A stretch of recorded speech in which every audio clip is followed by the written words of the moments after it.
बिस्मिल्लाहिर्रहमानिर्रहीम। हाज़िर है खिदमत में आपके जी फैसल जो है।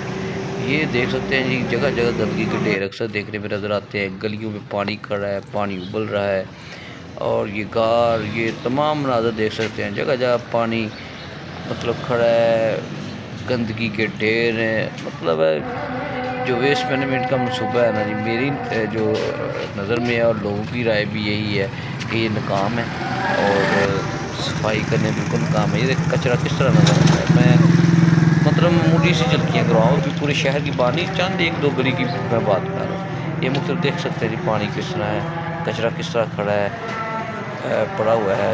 ठीक है, ये हालात हैं सर। मट्टी तोलते हैं वो शापर गंदगी, ये तो उठाने की ज़्यादा, कोई मट्टी तोलते हैं और वज़न कर रहे हैं बस अपना।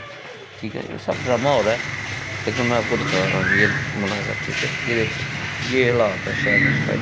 फिर कहते हैं सफाई हो गई, सफाई हो गई। ये देख सकते हैं गलियाँ, ये देख, ये गलियाँ क्या हालात नज़र आ रहे हैं। खुद आप लोग इसको देखें और कमेंट करें कि क्या नाज़र है। इस तरह की गलियाँ होती हैं, इस तरह का वेस्ट मैनेजमेंट का मनसूबा होना था, इस तरह उन्होंने सफाइयाँ करनी थी। सवालिया निशान है, अगर ऐसी गलियाँ सफाइयाँ करनी है तो मेरा ख्याल है पहला ही हमें ठीक है जो पहले काम था। ठीक है, ये देख सकते हैं पानी खड़ा है गलियों में, गुजरना मुश्किल है, नमाजियों को गुजरना मुश्किल है, बहुत बुरा हाल आता था।